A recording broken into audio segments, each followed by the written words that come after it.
특히 서신이라든가 각종 영수적 글들이 많다는 얘기를 듣고 거기를 방문하면서 그곳으로부터 귀한 자료들을 얻은 것을 2014년 국립현대미술관 아카이브 전시장에서 전시로서도 보여드리게 됐지만 이 좀 아카이브에 백남준 선생님의 스터디 쉘백이 있다는 사실은 전혀 몰랐습니다. 왜냐하면 아까도 보셨겠지만 이곳을 방문하기 전에 일단 방문에 대한 자기의 주요 일정이라든가 테마를 써야 되는데 거기에 분명하게 무엇을 그쪽에서 소장하고 있는지를 제가 파악할 수도 없었고 또한 그것에 따른 리스트는 따로 없었습니다. 그래서 그 당시로서는 좀 아카이브에 그런 논문이 있다는 걸 몰랐었기 때문에 다른 일을 방문하다가 우연하기에 2017년 9월에 김나원 선생님께서 동경대학에 가서 백남준 선생님이 동경대학 학사 논문을 한번 찾아보겠다 하는 말씀을 하셨어요. 그런데 갔다 오셔서 그 동경대학에서는 이미 학사 논문이기 때문에 그것이 19년이 지난 후에는 다 파기가 돼서 없었고 찾을 수가 없더라 하는 얘기를 들었고 그 이후에 에디트 데커가 쓴 책에서 스터디 오브 쉘백의 그 논문이 좀 아카이브에 있다는 그 책의 주해서의 내용을 국민대학교의 김희영 교수님께서 저에게 전달해 주셨습니다. 그래서 생각난 김에 독일에 갔을 때 좀 아카이브에 편지를 내서 이러이러한 이유로 내가 이 스터디 오브 쉘백을 꼭 보고 싶다. 이렇게 해서 방문한 것이 2017년 9월 12일이었어요. 그런데 그날 아침에 이제 가서 보니까 전부 일본어로 되어 있고 생각보다 양도 되게 많았고 또 노트 한 권이 있는데 그것이 분량이라는 게 악보 작곡을 한 게 꽤 많은 분량의 노트였어요.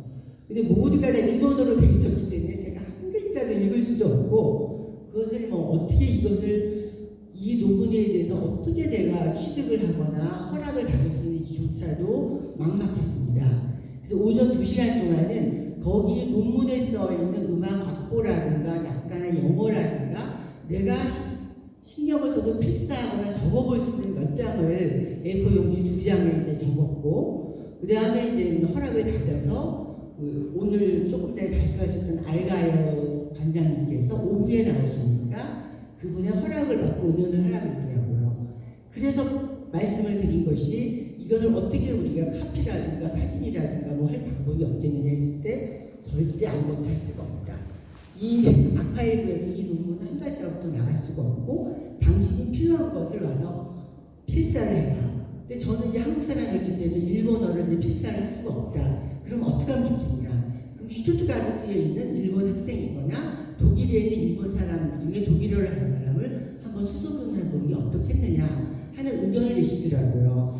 그래서 제가 잠시 막막했지만 그래도 내가 이걸 한국에 돌아가서 이 논문에 대한 존재 가치 또 중요성 이 분량에 대해서 얘기를 하자면 약간의 사진이 필요합니다 했을 때 알가요 관장님께서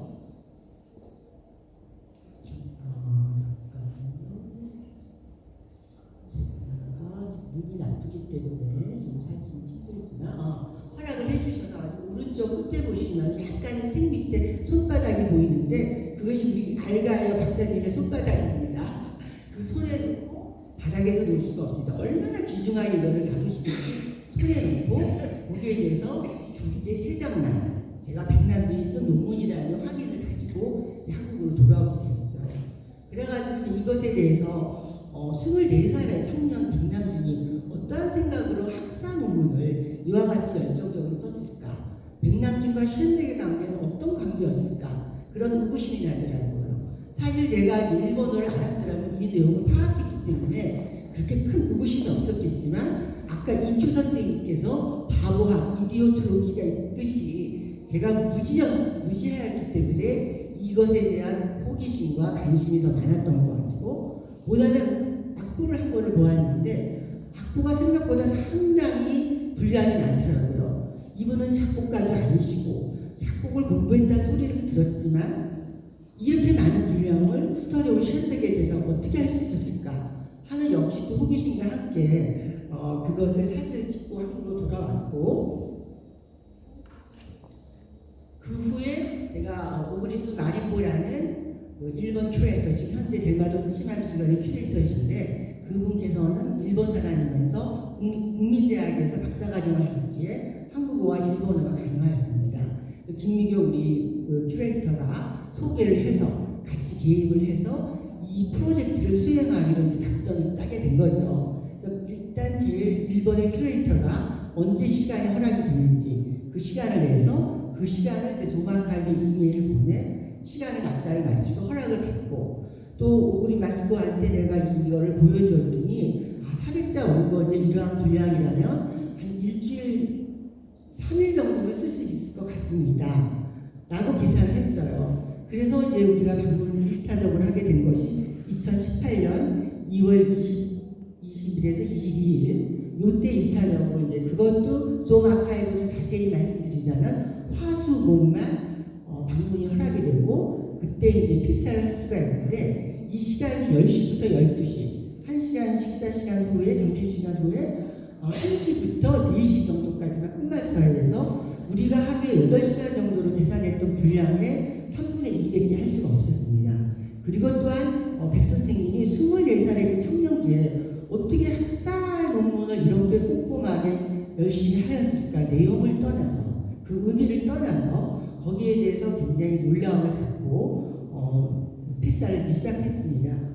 이 필사가 과연 이 논문이 얼마큼 중요하냐 그 내용이 학사 논문이 24살의 학사 논문이 얼마나 대단할까 거기에 대한 분석이라든가 또 비판이라든가 해석에 대해서는 저희는 일단 안 하고 1차적으로 3일 동안의 한 분량이 약 400자 원고지로 100장 정도였습니다. 정말 열심히 이제 샤프 연필까지도 제일 잘 나오는 걸로 비슷한 굵기의 것을 사가지고 가능하면 필사했을 당시와 가장 비슷하게 하고자 하고 시작을 했었고요. 이것에 대한 이제 자세한 얘기는 우리 직접 필사를 하신 선생님께서 이제 말씀하겠습니다. 그리고 또 하나 이제 악보 노트가 있는데 악보 노트도 그냥 한 페이지만 사진이 허락이 됐어요.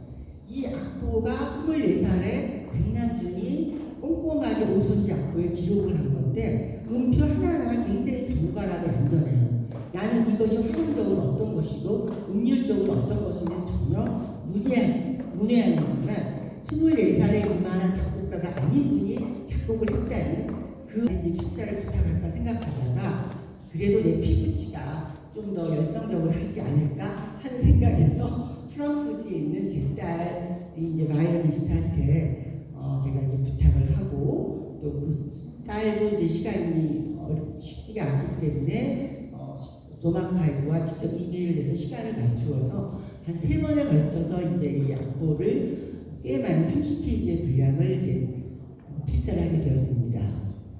그래서 이미 필사를 한 것이 3분의 2 정도를 했기 때문에 2018년 11월 6일 날 이 백남준의 가치를 좀 더 우리가 넓히고 백남준의 음악 세계를 통해서 예술의 뿌리를 좀 더 밝히고자 세미나를 국회에서 시작하게 되었죠. 이 세미나를 중간에 하게 된 것은 백남준에 대한 가치 이것을 우리가 좀 더 후원을 받아서 이 논문을 영어나 독일어나 외국어로도 번역을 해서 학교 등에 알리면 어떨까 하는 야무진 생각을 하였지만 사실 그것은 무산이 되었고 그럼에도 불구하고 필사의 3분의 1이 남았기에 2019년 2월에 또 이제 우리 마리코 선생과 함께 시간을 내서 이제 2차적으로 3차가 되겠죠. 3차적으로 이제 여기를 방문해서 사흘에 걸쳐 집에서 마쳤습니다. 그래서 마지막에 이제 마친 분량을 갖고 제가 흐뭇하게 그 조마카이브 그때 이미 문을 닫았기 때문에 그 건너편에는 슈투트가르트 이파 갤러리가 열려 있어서 거기에 앉아서 제가 마지막을 받아들이고 찍은 사진입니다. 그러면 이제부터 이 필사의 과정과 악보 필사의 과정에 대해서는 직접 하신 분들과 김미교 박사가 대담으로 한번 이야기를 나누도록 하겠습니다.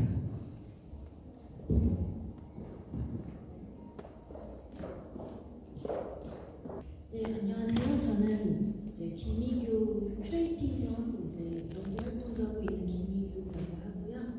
오늘 이제 백남준 연구를 필사하신 우리스 마리코 선생님에게 이제 제가 질문을 하는 포지션으로 이 자리에 서게 됐습니다. 우리스 마리코 선생님 한번 자기소개 부탁드립니다.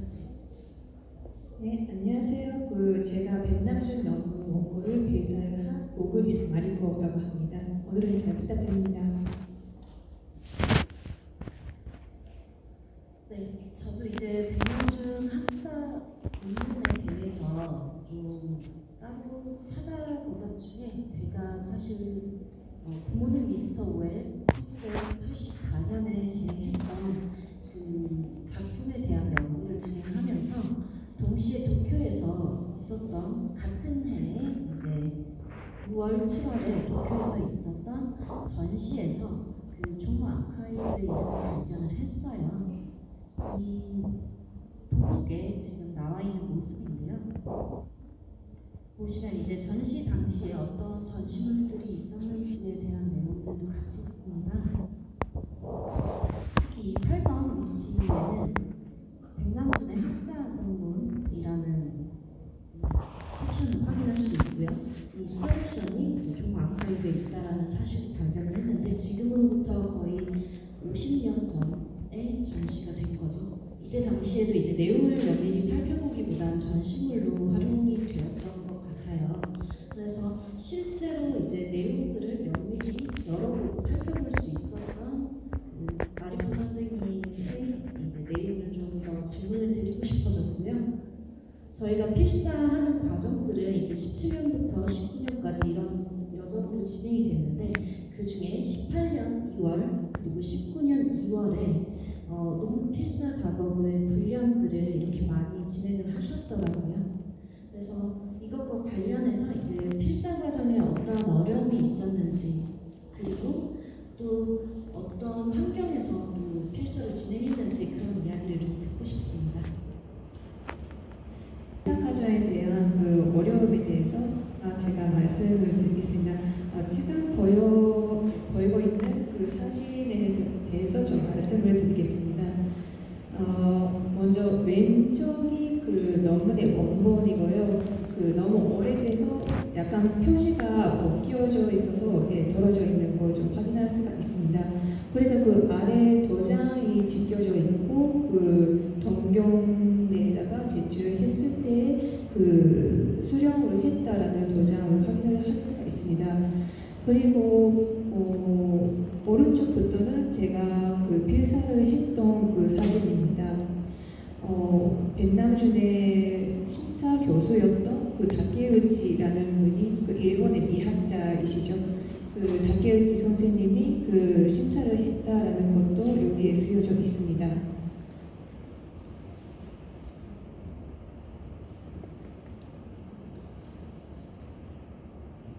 그러면 논문 구성에 대해서 말씀을 드리겠습니다.